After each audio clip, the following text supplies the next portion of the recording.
Hello friends, good evening. कैसे हैं आप लोग? आशा और उम्मीद करते हैं कि आप लोग स्वस्थ होंगे और बहुत अच्छे से पढ़ाई कर रहे होंगे।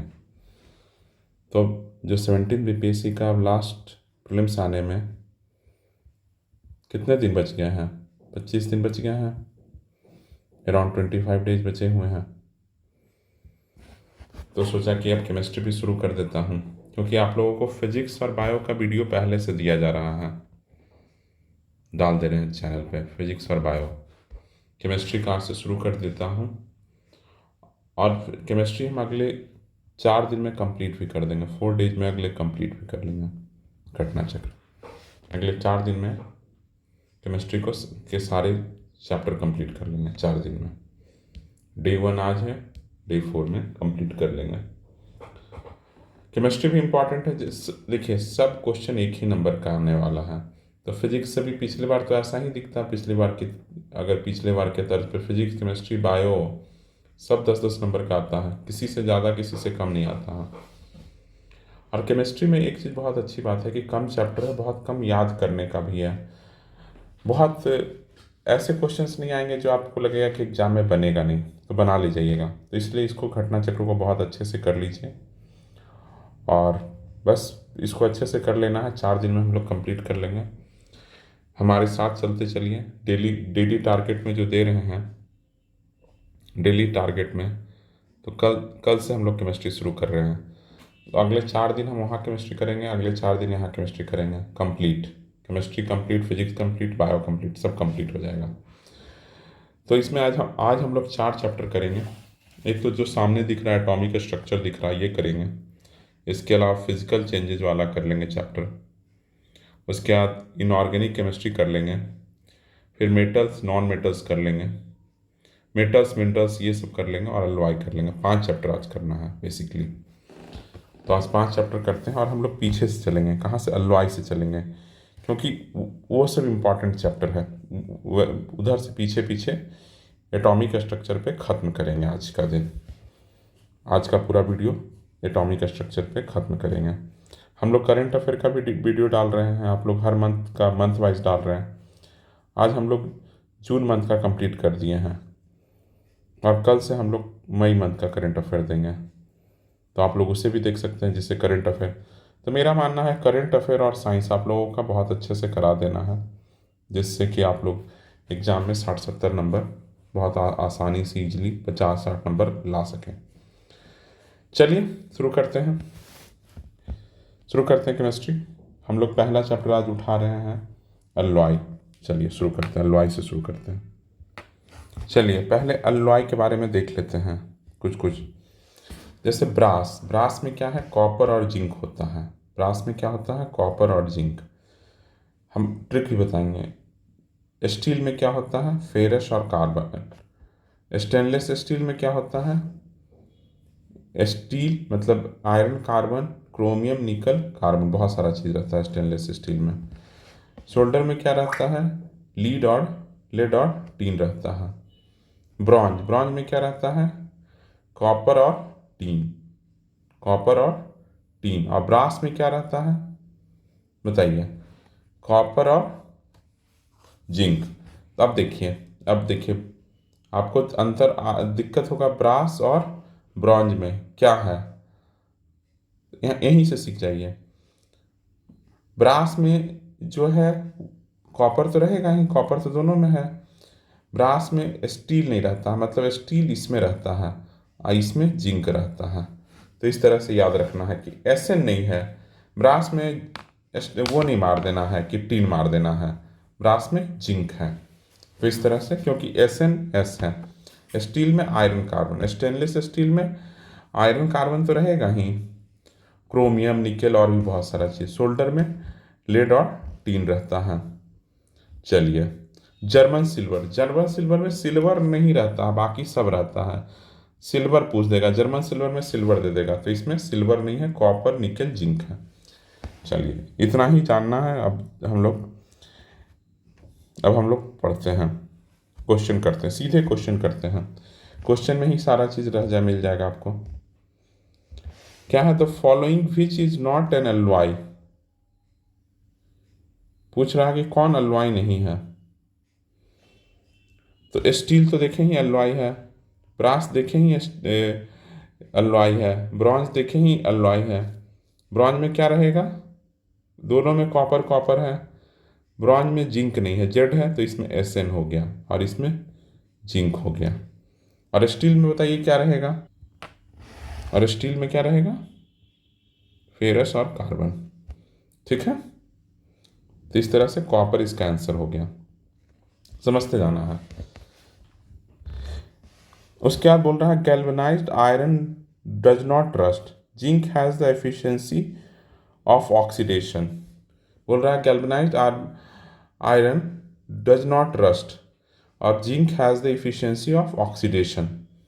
अब पूछ रहा है कि ए सही है, आर गलत है, दोनों सही है, तो इसका आंसर दोनों सही है। Galvanised iron does not rust, उसमें उसमें जंग नहीं लगता है।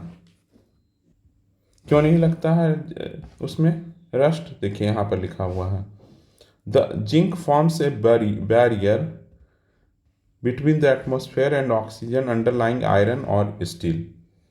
समझ गया।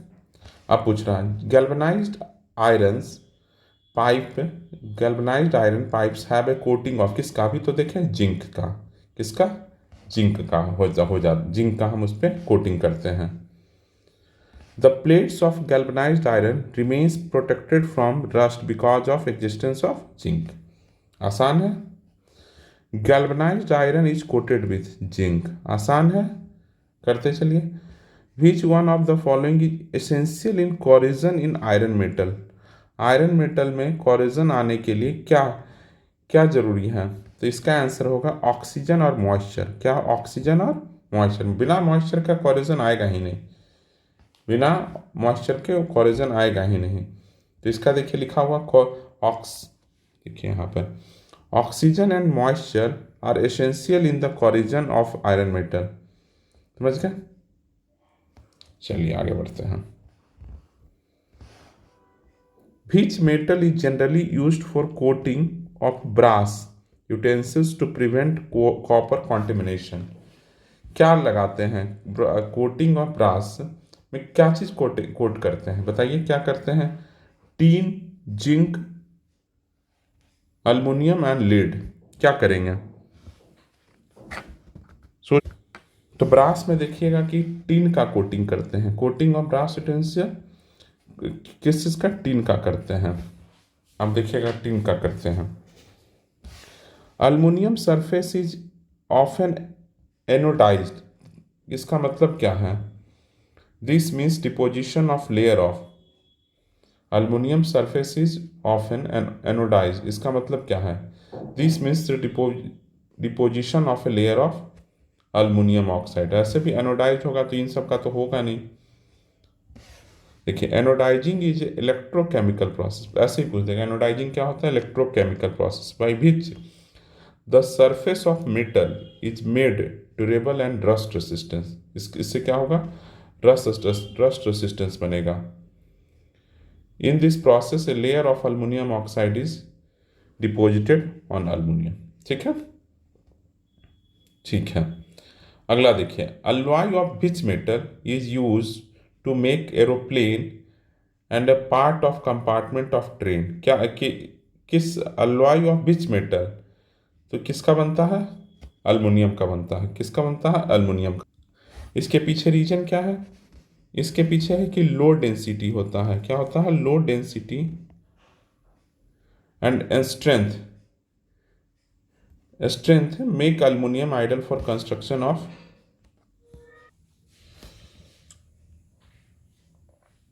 तो alloy of which metal is used to make aeroplane and parts of compartment of the train। तो इसका क्या आंसर होगा, अल्मुनियम। अल्मुनियम क्यों होता है, क्योंकि इसका लो डेंसिटी और लो डेंसिटी होता है और स्ट्रेंथ इसमें रहता है, इसलिए ये इसका यूज। और क्या रहता है, easy shaping and corrosion resistance make aluminium a good material for drinking can and roofing material. कि आसानी से ये शेप ले लेता है अल्मुनियम, और कॉरिजन रेसिस्टेंस होता है, और इसलिए ड्रिंकिंग कैन और रूफिंग मटेरियल में भी अल्मुनियम का यूज होता है।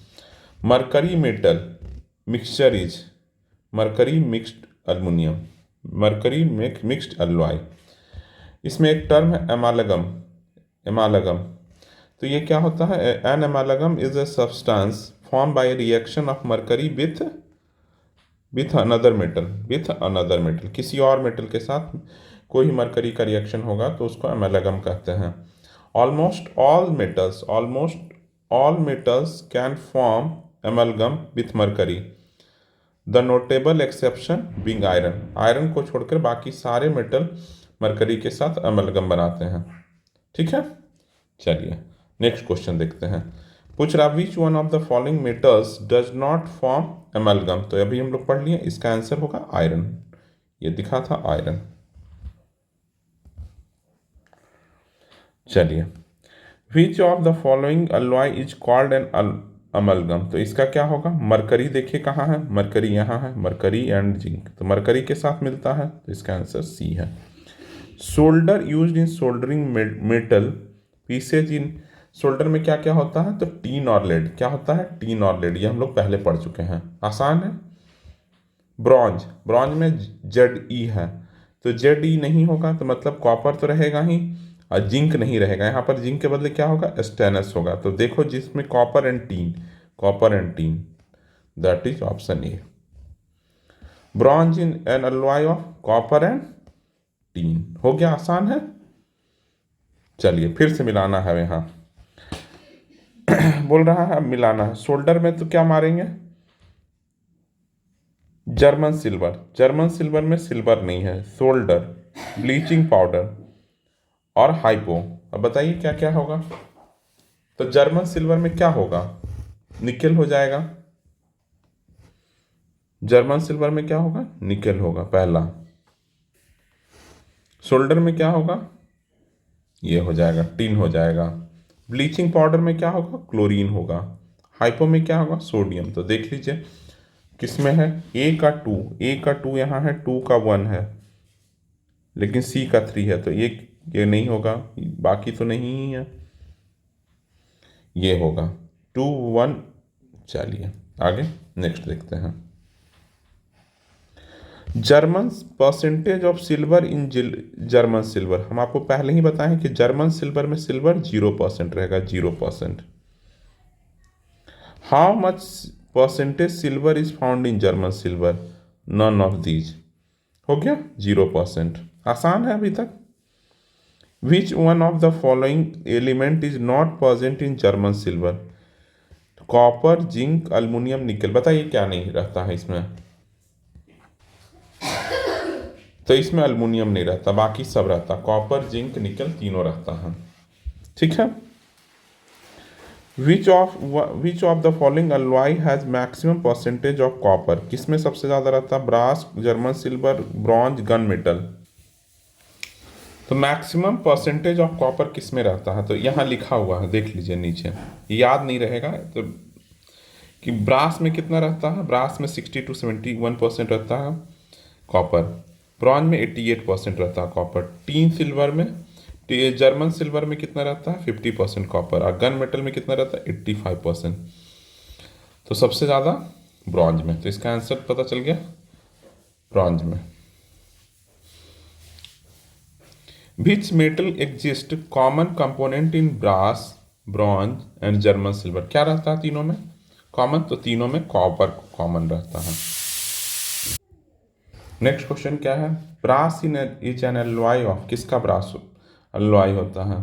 तो आपको पता है कॉपर तो सब में रहेगा, तो ब्रास में एस है, तो मतलब एस एन नहीं है, मतलब टी नहीं होगा। तो टी नहीं होगा तो क्या होगा? जिंक होगा। क्या होगा? जिंक होगा। Brass in is in combination of, क्या होगा? कॉपर और जिंक। तो आसान है, ब्रास ब्रॉन्ज तो एकदम नहीं भूलिएगा, ठीक ना। Which pair of the following is copper alloy? Copper alloy क्या होगा? तो ब्रास और ब्रॉन्ज में कॉपर, दोनों में कॉपर है। ब्रास में क्या रहेगा? तो कॉपर और जिंक। ब्रॉन्ज में क्या रहेगा? कॉपर और टीन। ठीक है। चलिए चेक द फॉलोइंग स्टेटमेंट, पूछ रहा है कि ट्रू कौन कौन है। तो ट्रू देखिए, brass is an alloy of copper and zinc सही है। Magnetite is the main ore of aluminium. अब अगर पहला सही कर देते हैं, पहला सही कर दिए। Magnetite is the main of aluminium नहीं होकर किसका होता है? ये गलत हो गया, ये आयरन का होता है। उसके बाद है तो टू गलत कर दीजिए, तो टू जहाँ जहाँ टू काट दीजिए, तो ये काट दिए, ये काट दिए, तो अब 1 3 4, तो अब 4 को चेक करना है। 3 तो दोनों में कॉमन है। Potassium nitrite is a chemical used in photography. तो बताइए क्या वहाँ कौन सा नाइट्रेट यूज होता है फोटोग्राफी में? तो आप लोगों को पता होगा, वो होता है सिल्वर ब्रोमाइड। क्या होता है? Silver bromide. तो ये भी गलत हो गया, तो 1 और 3 सही हुआ। ठीक है ना? अगर आप 2 काट देते तो भी ये आसान था, लग रहा होगा आप लोगों को हार्ड, लेकिन आसान था। पूछ रहा ब्रास गेट फेड कलर, उसका कलर फेड हो जाता है in air due to presence of, कि क्या प्रेजेंस के कारण ब्रास का कलर फेड हो जाता है? तो हाइड्रोजन सल्फाइड के कारण। क्या? हाइड्रोजन सल्फाइड के कारण। उसके बाद पूछ रहा है combination of which substance in alloy renders stainless steel non magnetic. क्या डालने के कारण स्टेनलेस स्टील नॉन मैग्नेटिक हो जाता है? तो स्टेनलेस स्टील में निकेल डाल देते हैं ना, इसके कारण ये नॉन मैग्नेटिक हो जाता है निकेल डालने से। देखिए लिखा हुआ है stainless steel becomes non magnetic bye combination of alloy with nickel while extra carbon is mixed to gain more hardness। Extra carbon डालने से क्या हो जाता है? हार्डनेस ज़्यादा आ जाता है। To make steel hard requires increase in the quantity of carbon. यही है, अभी तो यही पढ़े हम लोग, आसान था, बीपीएससी में पूछा था। इसका एक्सप्लेनेशन देख लेते हैं। Steels are alloy of iron, iron तो रहता है, other elements primarily carbon and widely used in construction and other area. ठीक है, हो गया। 29 number steel slag can be the material for which of the construction of base road, improvement of agricultural soil, production of cement. बताइए कहाँ कहाँ use होता है steel? तो इसका 1 2 3 ऐसे ही बता रहे हैं कि यूज पूछा जाए, कभी भी किसी चीज़ का यूज पूछा जाए तो एकदम आप कंफर्म ना जब तक रहिए ना कि इसका यूज यहाँ होता ही नहीं है, तब तक आप उसको काटिए मत। साइंस का एक नियम समझ लीजिए। होता होगा प्रोडक्शन ऑफ सीमेंट में, होता होगा एग्रीकल्चरल स्टील स्लैग का हम लोग नहीं जानते कि एग्रीकल्चरल सॉइल में कहाँ डाला जाए, लेकिन डाल सकते हैं। ठीक है,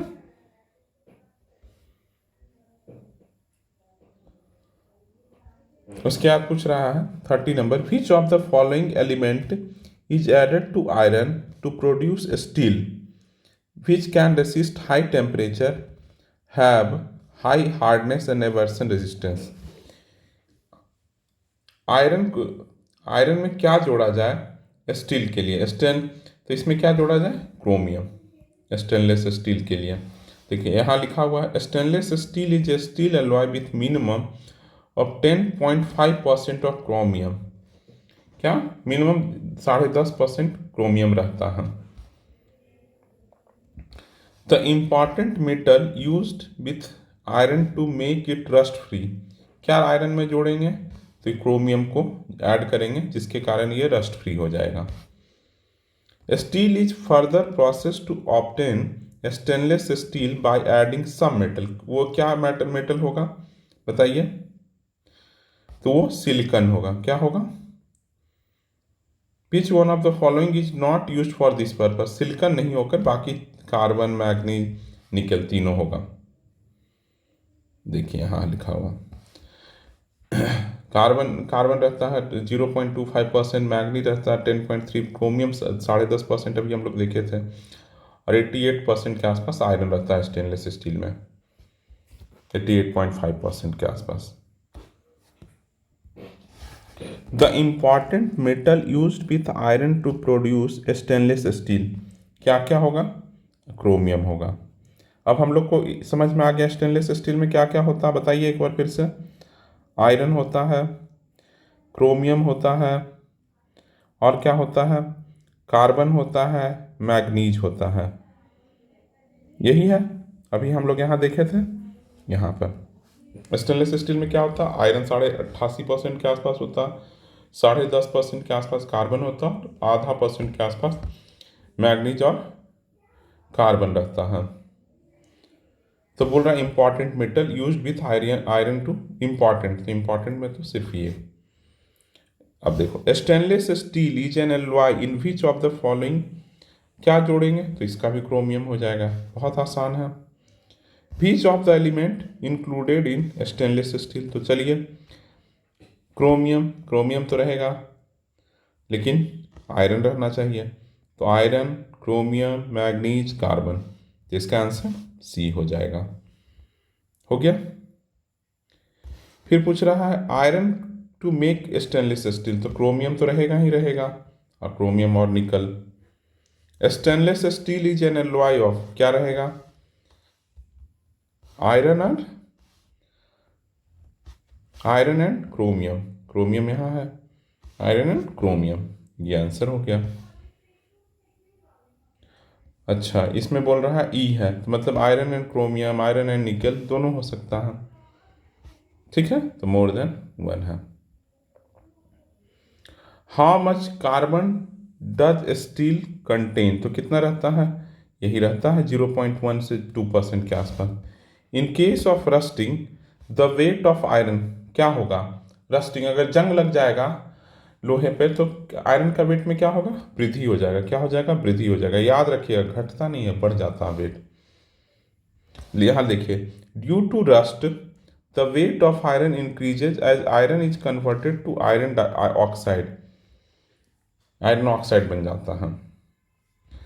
चलिए, normally it has been seen iron goods covered with the brown powder called rust when they are unsheltered in the atmosphere. Rust or brown powder is the result of deposition of tannin. बताइए क्या होगा इसका, यहाँ पर second are statement गलत है, तो इसका सी हो जाएगा। ये ब्राउन पाउडर नहीं होता है, येल्लो पाउडर होता है। क्या है यहाँ देखिए, tannin is the pale yellow to light brown,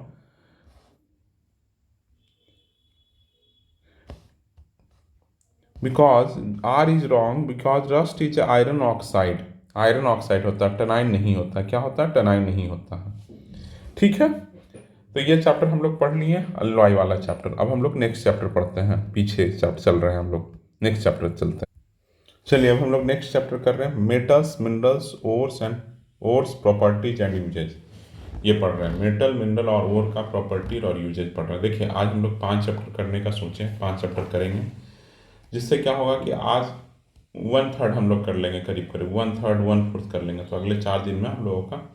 और देखिए एक ही क्वेश्चन बार बार रिपीटेड होता है, अब जैसे ब्रास, ब्रॉन्ज, स्टेनलेस स्टील, कुछ भी पूछेगा तो आपको बहुत सारा क्वेश्चन याद रहेगा, समझ गया ना। पूरा एक बार प्रैक्टिस कर लेने से क्या होगा कि बहुत कॉन्फिडेंस आ जाएगा। आप लोग अपना जब भी ये वीडियो देखे तो अपना घटना चक्र भी लेकर साथ में बैठिए, समझ गए ना, इससे आप लोगों का बहुत अच्छे से रिवीजन होता रहेगा। हम लोग 1 घंटे, 1.25 घंटे, जितने देर तक ये वीडियो चलता रहेगा करते रहेंगे, और थोड़ा थोड़ा बातचीत भी करते रहेंगे। जो लोग देख रहे हैं ज़रूर वीडियो को लाइक कीजिए, चैनल पर पहली बार आए हैं सब्सक्राइब कीजिए। 1 चैप्टर कंप्लीट हुआ है, यहाँ तक जो लोग पहुँचे बहुत अच्छा किए हैं। चलिए अब आगे करते हैं, मेटल्स, मिनरल, ओर्स, इसके प्रॉपर्टीज एंड यूजेज, ये है नेक्स्ट चैप्टर। चलिए शुरू करते हैं, क्वेश्चन पे डायरेक्ट आते हैं। पूछ रहा विच of the following electron configuration of metallic element, तो मेटल का कॉन्फ़िगरेशन में 1 से 3 तक रहेगा, तो वो मेटल का कॉन्फ़िगरेशन है। तो लास्ट आउटर मोस्ट ऑर्बिट में, आउटर मोस्ट ऑर्बिट में, तो किस में है 1 से 3, देखिए इसमें 8 है, नहीं होगा, 8 है, नहीं होगा, 7 है, नहीं होगा, 2 है, ये होगा, समझ गए। अब ऐसे इसका क्या मतलब हो गया, 8 2 10 8 18 20, मतलब 20, मतलब ये कैल्शियम के बारे में बात किया है। अब पूछ रहा मोस्ट रिएक्टिव एलिमेंट, पूछ रहा कौन सा मोस्ट रिएक्टिव एलिमेंट है, तो पोटेशियम है। 56 से 59 पीपीएस ये पूछा था। जब ऊपर से चलिएगा तो जो पीरियोडिक टेबल है उसमें देखिएगा लिथियम, सोडियम, पोटेशियम ये है। लेकिन क्या होता है, पोटेशियम के बाद सोडियम आता है। सबसे ज़्यादा रिएक्टिव पोटेशियम होता है। क्यों होता है? क्योंकि इसके इसके इलेक्ट्रॉन एटॉमिक मास भी इसमें एक कंपोनेंट होता है। तो ये याद रख लीजिएगा, सोडियम और पोटेशियम में बहुत सारे बच्चे उस साल सोडियम मार कर आए थे कि सर सोडियम तो पहले आता है पीरियोडिक टेबल में, तो सोडियम मोस्ट रिएक्टिव होगा। लेकिन नहीं, क्योंकि सोडियम और पोटेशियम में ही मेन कन्फ्यूजन था उस बार। तो सोडियम पोटेशियम में पोटेशियम ज़्यादा रहेगा। चलिए, मोस्ट रिएक्टिव कौन होगा? तो पोटेशियम होगा, सोडियम नहीं होगा। चलिए, पूछ रहा विच of the following pairs of metal constituent lightest metal and heaviest metal. तो पूछ रहा है, तो लिथियम तो लाइटेस्ट हो गया। मरकरी होगा? नहीं, मरकरी तो नहीं होगा। लिथियम तो रहेगा ही, तो और कुछ बचता नहीं है, ऑस्मियम ही होगा। तो यही है इसका आंसर। हार्डेस्ट क्या है? ऑस्मियम। लिथियम देखिए, क्या इसको कैसे छांटे? लिथियम तो होगा, तो लिथियम दो ही में दिख रहा। अब मरकरी और ऑस्मियम में चुनना था, तो ऑस्मियम चुनेंगे। पूछ रहा हार्डेस्ट मेटल, फॉलोइंग में से पूछ रहा था, गोल्ड, प्लैटिनम, आयरन, टंगस्टन। इन सब में सबसे हार्डेस्ट कौन होता है? तो टंगस्टन होता है। ऐसा सबसे ज़्यादा कौन होता है? तो डायमंड होता है।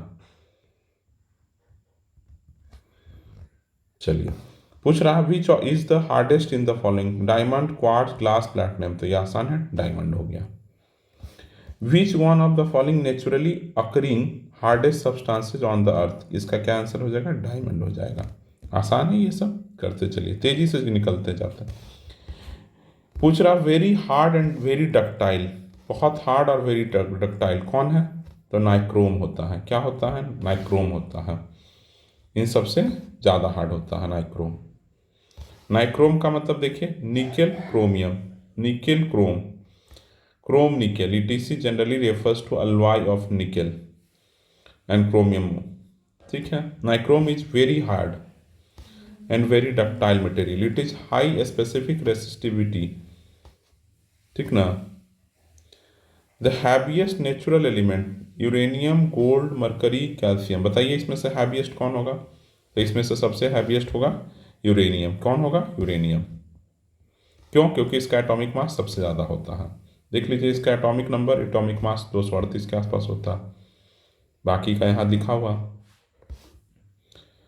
Heaviest metal of the following is made of, किसका होगा? तो यूरेनियम का होगा। किसका होगा? यूरेनियम का होगा। हैवीएस्ट मेटल अमंग, नीचे में कौन सबसे ज़्यादा होगा? देखिए, गोल्ड है, मरकरी है, सिल्वर है, प्लैटिनम है। बताइए क्या होगा इसका आंसर? तो इसका आंसर प्लैटिनम होगा। क्या होगा? डी, हैवीएस्ट मेटल क्या होगा? प्लैटिनम होगा।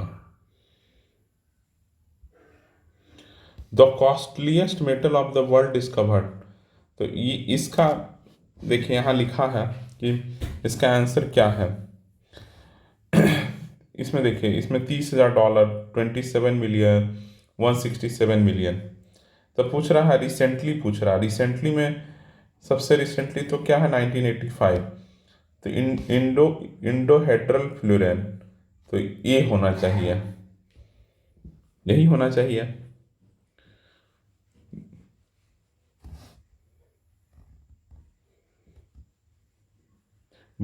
लेकिन ये क्या है? ये मेटल नहीं है। क्वेश्चन ये पूछ रहा है, it is not a correct. However there are two types of endohedral. ये क्या है? मेटल पूछ रहा है। यह जबकि मटेरियल है। क्या है? मटेरियल है। इसलिए इसका आंसर दिया है। ऐसे सबसे सबसे कॉस्टलीस्ट मेटल क्या है? इन मेटल नहीं, material, endohedral, endohedral fullerene, endohedral fullerene. The chemical structure of pearl, मोती का क्या केमिकल स्ट्रक्चर होता है? बताइए। मोती में कैल्शियम कार्बोनेट रहता है। क्या रहता है? कैल्शियम कार्बोनेट रहता है। देखिए, ये कैल्शियम कार्बोनेट रहता है। तो हो गया। The main constituent of pearl क्या होगा? Calcium carbonate. और मैग्नीशियम कार्बोनेट भी, कैल्शियम कार्बोनेट तो रहना ही रहना है। तो मैक्सिमम मैग्नीशियम कार्बोनेट। ठीक है। देखिए मेन कॉन्स्टिट्यूएंट में होगा आर्गोनाइट एंड कॉन्स्टिट्यूलॉन। देखिए यहाँ देखिए इसको पढ़ते हैं। The chemical structure of the pearl, the chemical composition of pearl is 85% calcium carbonate, इसको क्या बोलते हैं आर्गोनाइट, क्या बोलते हैं आर्गोनाइट, और 10 to 14% कॉन्चिलिन, क्या कॉन्चियोलॉन, और 2 से 4% वाटर होता है, और कॉन्चिलोन इज ए प्रोटीन। तो इसमें क्या होगा आर्गोनाइट एंड कॉन्चुलिन है। चलिए ठीक है, कैल्शियम कार्बोनेट को ही आर्गोनाइट कहते हैं, ठीक है। Pearl is mainly constitution of calcium carbonate, आसान है। What are the rubies and sapphire are chemically known as, क्या होगा रूबीज एंड सफायर क्या है, यह है अल्मुनियम ऑक्साइड, क्या है अल्मुनियम ऑक्साइड। रूबीज एंड सफायर्स क्या है अल्मुनियम ऑक्साइड है। अब रूबी का फॉर्मूला पूछ रहा है तो ये क्या होगा L2O3, क्या होगा L2O3। ये 66 बीपीएससी में पूछा था, री एग्जाम 2020 में था, आसान था ना। कितने लोग ये सवाल गलत करके आए थे 66 में। L3O2 तो नहीं कोई मारा था ना, नहीं कोई तो नहीं मारा होगा। अगर L2O3 नहीं मारे होंगे तो नन ऑफ दीज मार के आगे होंगे। Sodium metal is stored under kerosene, सही वो लिखा है। Metallic sodium metal melts when expose to air, ये सही है क्या बताइए। नहीं, सेकेंड स्टेटमेंट गलत है, तो सी हो जाएगा। क्यों गलत है, क्योंकि ये बस्ट हो जाता है, ऑक्सीजन उसके साथ वो हो जाता है, इसलिए उसको अंदर रखा जाता है। Which one of the following element kept safely in kerosene oil, तो क्या है सोडियम, आसान है। These days yellow lamps are frequently used as a street light. Which one of the following is used in these lamp, क्या use होता है, तो इसको सोडियम लैम्प भी बोलते हैं। सोडियम येलो लैम्प के मतलब सोडियम लैम्प होता है। Sodium vapour lamp is used as a street light because, क्यों होता है बताइए, क्योंकि light from this is monochromatic will not split through water droplet, ये स्प्लिट नहीं होता है, मोनोक्रोमेटिक होता है। मोनोक्रोमेटिक क्या होता है, तो मोनोक्रोमेटिक मतलब क्या होता है एक वेवलेंथ का लाइट, ठीक है ना। तो सोडियम वेपर क्या होता है usually used as a street light, क्यों होता है, क्योंकि light from this is monochromatic will not split through water droplet. बाकी सब चीज़ तो इसी तरह these are cheap pleasing to eye, ये सब नहीं होता है, ठीक है। Which one of the following metal is accessed in native state, native state में कौन सा मेटल एक्सेस किया जाता है बताइए, तो कौन किया जाता है गोल्ड किया जाता है। गोल्ड क्यों किया जाता है, क्योंकि इसमें से सबसे लीस्ट रिएक्टिव गोल्ड है, लीस्ट रिएक्टिव है, क्या है लीस्ट रिएक्टिव, सबसे लीस्ट रिएक्टिव है, इसलिए इसको नेटिव और फ्री स्टेट में रहता है। तो और कौन कौन सा है, तो इसमें गोल्ड होता है और सिल्वर होता है, गोल्ड होता है, सिल्वर होता है, कॉपर होता है और प्लैटिनम होता है। ये सब फ्री स्टेट में नेटिव स्टेट में पाया जाता है, यही सब होगा। देखिए गोल्ड सिल्वर कॉपर प्लैटिनम ये सब है। गोल्ड इज डिजॉल्व इन, किसमें डिजॉल्व किया जाता है, sulphuric acid nitric acid, mixture of sulphuric and nitric acid और हाइड्रोक्लोरिक एसिड। तो इसका आंसर क्या होगा, mixture of sulphuric acid and nitric acid 3:1 के रेशियो में होता है। इसको क्या कहते हैं एक्वारीजिया, क्या कहते हैं एक्वारीजिया।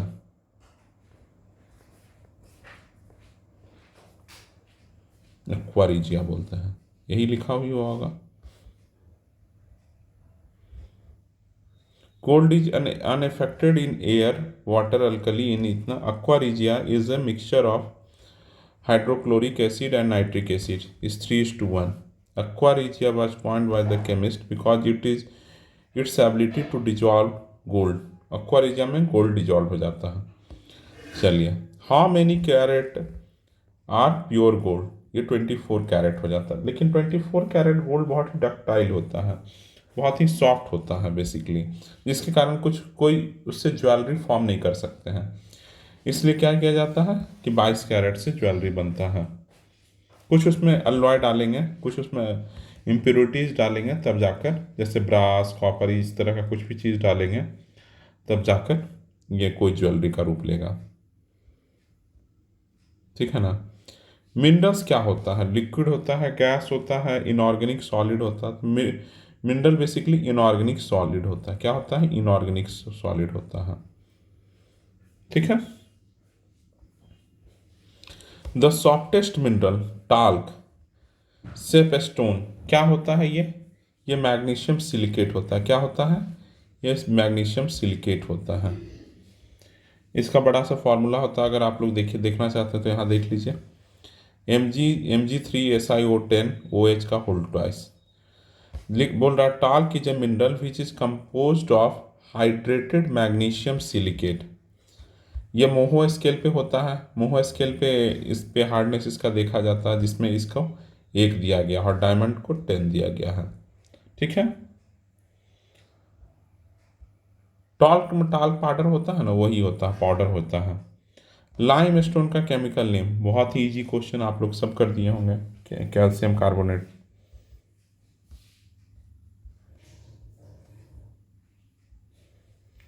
फिर प्लास्टर ऑफ पेरिस किससे बना होता है? जिप्सम से। भी बहुत आसान है, ये याद रखिएगा। CSO4 H2O हाइड्रेटेड रहता है। To protect broken bones plaster of Paris used it is a क्या होता है? जिप्सम होता है, हाइड्रेटेड। फिर ये सभी करते चल जाइए। कैल्शियम सल्फेट होता है, जिप्सम को ही कैल्शियम सल्फेट कहते हैं। देखिए यहाँ फॉर्मूला CSO4 H2O, तो इसलिए plaster of Paris H2O। Doctor ornates sculpture calcium sulphate which is properly known as plaster of Paris. Which one of the following materials contain calcium? देखिए क्या है इसका आंसर? जिप्सम है। आसान है ये सब। मोनाजाइट, मोनाजाइट किसका ओर है? थोरियम का ओर है। बहुत इंपॉर्टेंट है, थोरियम का ओर है। 2023 के UPSC के पेपर में मोनाजाइट के बारे में पूछा गया था। Monazite is a ore of thorium. ठीक है।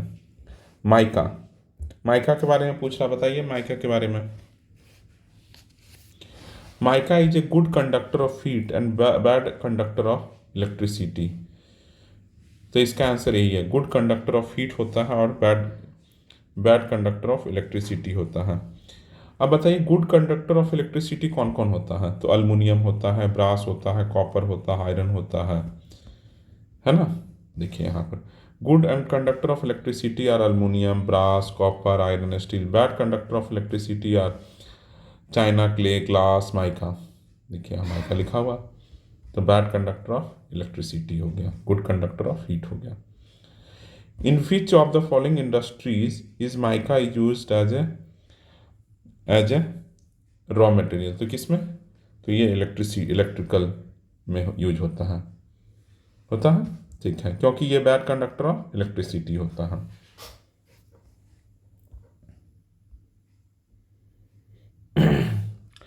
The poorest conductor of heat among the following, bad conductor of heat पूछ रहा है, बताइए कौन है इसमें? इसका आंसर मरकरी होगा। ऐसे बोल रहा है कि all metals are conductor of heat but lead and mercury are the poor conductor of heat compare to other metal. ठीक है, तो कुछ भी है, अब लीड और मरकरी है तो मरकरी चुना है। आप लीड भी मारते हैं, इस तरह का सवाल BPSC पूछ देता है। पुअरेस्ट पूछा है उससे। The which one of the following is metal is liquid at ordinary temperature? बहुत आसान, आप लोग कर लीजिएगा, मरकरी है इसका आंसर। बहुत आसान है। पूछ रहा following is liquid form at a room temperature? तो एक फ्रांसियम भी होता है। क्या होता है? फ्रांसियम भी होता है। Bromine and mercury that are two liquid at room temperature. There are four elements which melt just a few degrees above a room temperature. These are francium, cesium, gallium and rubidium. तो दो चीज़ bromine and mercury, दो दो element होता है जो room temperature पे उसका वो लिक्विड होता है। उसके अलावा थोड़ा सा रूम टेम्परेचर से फ्यू डिग्री ऊपर में चार एलिमेंट और हैं जो लिक्विड हो जाता है। कौन कौन है? फ्रांसियम, सैसियम, गैलियम और rubidium. Mercury is basically used in thermometer device. क्यों बताइए? High density, high liquidity, high circulation power, high specific heat. क्यों होता है? क्योंकि इसलिए होता है क्योंकि ये इसमें हाई सर्कुलेशन पावर होता है। क्या होता है? हाई सर्कुलेशन पावर होता है।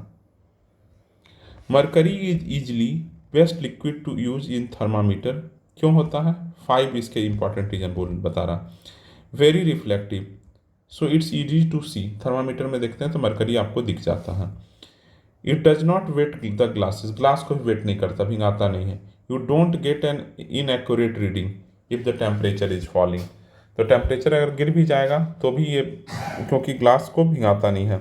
It is a metal, so metal है तो क्या होगा? कंडक्टर ऑफ हीट होगा, इसलिए हीट को कंडक्ट कर लेता, दिखाता उसमें। और क्या है? It expand evenly with the temperature with high circulation power, so a linear scale can be use with A high degree of accuracy.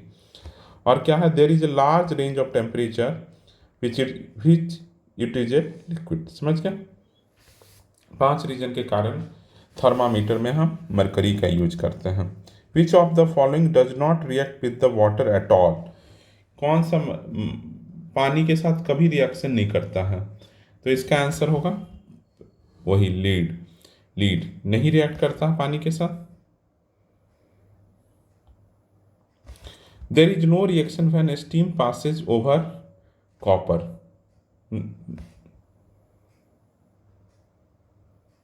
Iron is obtained from, किससे होता है? तो आयरन हेमेटाइट से मिलता है। किससे मिलता है? आयरन किससे मिलता है? हेमेटाइट से मिलता है।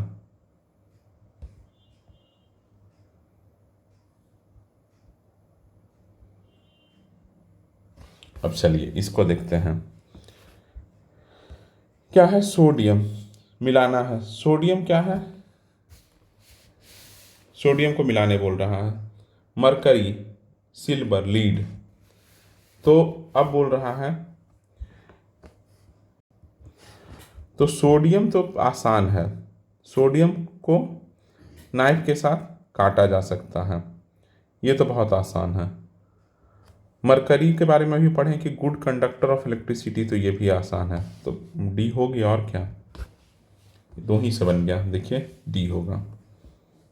Silver good conductor of electricity, mercury liquid at room temperature,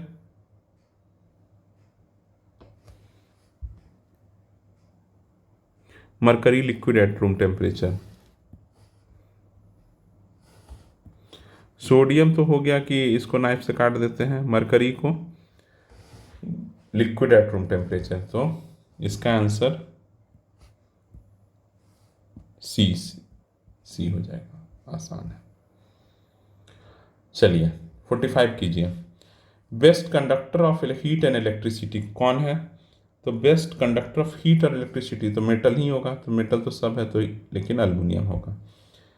metal found in highest amount, highest amount में मेटल कहाँ किस में पाया जाता है?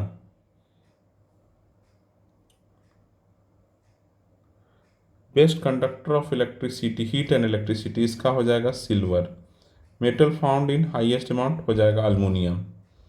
तो देखिए ये इसका डी हो जाएगा। क्या हो जाएगा? डी। चलिए ठीक है।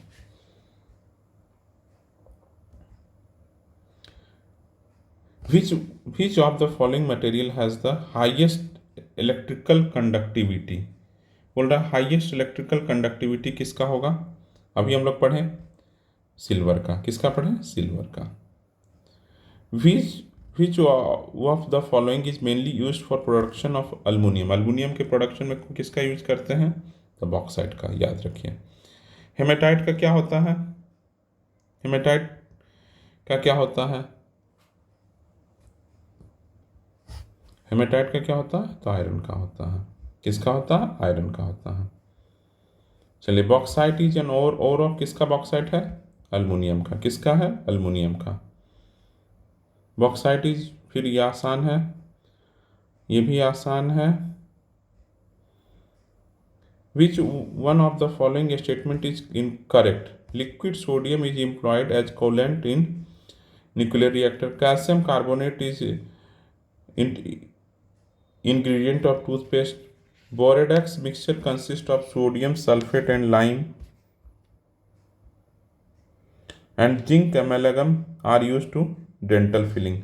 तो इसका तो सेकंड नंबर तो एकदम आसान था, वही करेक्ट भी है। कैल्शियम कार्बोनेट टूथपेस्ट में रहता है, उसी से बोला जाता है कि दांत को मजबूती दिया जाता है, इसलिए उसमें डाला जाता है। समझ गए? चलिए, इसको मिलाइए। क्रैकिंग किसको करते हैं? क्रैकिंग हम पेट्रोलियम को करते हैं। तो पेट्रोलियम किए तो बी और सी रह गया। तो अब हाइड्रोजनेशन बोल रहा करने के लिए, तो हाइड्रोजनेशन किसको कहते हैं? हाइड्रोजनेशन करते हैं ईडेबल फैट को करते हैं, ईडेबल फैट को करते हैं।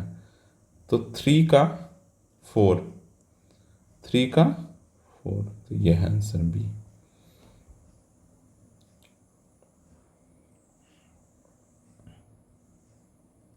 अब बोल रहा है कि क्या क्या है बताइए।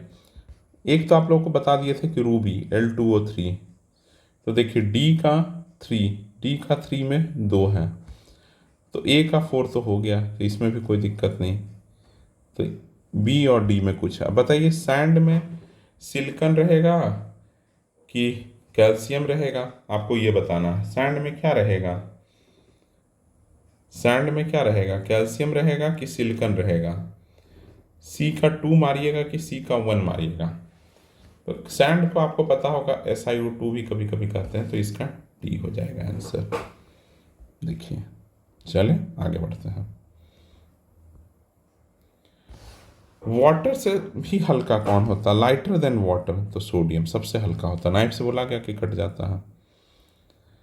विच one of the following sequence substance decreasing order of densities? तो डेंसिटीज के डिक्रीजिंग ऑर्डर में बोल रहा है कि कौन होगा?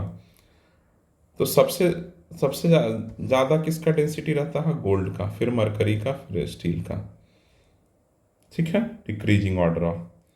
तो गोल्ड का डेंसिटी कितना रहता है? गोल्ड का सबसे ज़्यादा होता है, फिर मरकरी का, फिर स्टील का। तो इसका आंसर क्या हो जाएगा? बी हो जाएगा। ठीक है। Which one of the following is highest melting point? पूछ रहा हाईएस्ट मेल्टिंग पॉइंट किसका होगा? ये भी 66 BPSC में पूछा गया था। तो हाईएस्ट मेल्टिंग पॉइंट बोरोन का होता है। किसका होता है? बोरोन का होता है। इस तरह से हम लोग अपने 2 चैप्टर अभी कंप्लीट कर लिए, अलॉय कर लिए और एक प्रॉपर्टीज कर लिए, मिनरल्स, मेटल्स और सबका कर लिए हम लोग प्रॉपर्टीज। चलिए, तो 2 चैप्टर ये 48-50 मिनट का हो गया है, तो अब रहने देते हैं और अगले 3 चैप्टर को तुरंत थोड़े देर में ही हम जो 5 चैप्टर करने का था उसको 3 चैप्टर को नेक्स्ट वीडियो बनाकर कर देते हैं। तो पार्ट 1 हो गया। आप लोग अच्छे से देखिए, घटना चक्र को पढ़िए, हमारे साथ पढ़िए। इससे आप लोगों का एक बार घटना चक्र अकेले पढ़ने में दिक्कत हो रहा होगा। साथ पढ़िए, घटना चक्र लेकर पढ़िए और करते रहिए। सारा चैप्टर हो जाएगा एक के बाद एक। कहीं कहीं दिक्कत होगा, कुछ याद करना होता होगा। देखिए, समझाया तो मैंने कुछ नहीं है इस पूरे वीडियो में, वास्तविकता ही है, सिर्फ करा दिया, क्योंकि समझाने का समय नहीं है। आप लोग पढ़ भी रखे होंगे, कहीं कोचिंग लिए होंगे, वहाँ से जानकारी हो, बस रिवीजन करना है, साथ बैठ कर एक बार पूरा घटना चक्र करना है। हमारा उद्देश्य अभी है कि घटना चक्र का एक एक क्वेश्चन कर लेना है। तो अगर किसी को लग रहा होगा कि समझाया तो कुछ नहीं, तो समझाने का था नहीं, क्योंकि उद्देश्य हमारा क्या, फोकस एरिया क्या है कि घटना चक्र कंप्लीट हो जाए, और 4 दिन में कंप्लीट करना तो नहीं हो पाएगा। फिर लोग 1-1 महीने में घटना केमिस्ट्री 1 से 2 महीने पढ़ाते हैं, इतनी जल्दी कैसे हो पाएगा? ठीक है, चलिए, अगर वीडियो पसंद आया तो लाइक कीजिएगा, चैनल पर पहली बार आए हैं तो सब्सक्राइब कीजिएगा, ज़रूर कीजिएगा ये। और हमारा टेलीग्राम चैनल है उसको भी आप लोग ज्वाइन कर सकते हैं, इसी नाम से है, बोक्का स्टूडेंट के नाम से ही आप लोग उससे ज्वाइन कर सकते हैं। ठीक है, चलिए, थैंक यू फॉर लिसनिंग और thank you for your patience. आपने पूरे 50 मिनट तक की वीडियो देखा, जो लोग भी देखें, बहुत सारे लोग यहाँ अंत तक नहीं आते हैं। जो लोग देखिए, जो पढ़ रहे हैं अपने लिए पढ़ रहे हैं, नहीं पढ़ रहे हैं अपने लिए नहीं पढ़ रहे हैं, सबका अपना अपना है। जो यहाँ तक देखें उनका भला होगा, जो नहीं देखें उनका ही भला होगा, हमारा क्या करना। चलिए, थैंक यू फॉर लिसनिंग।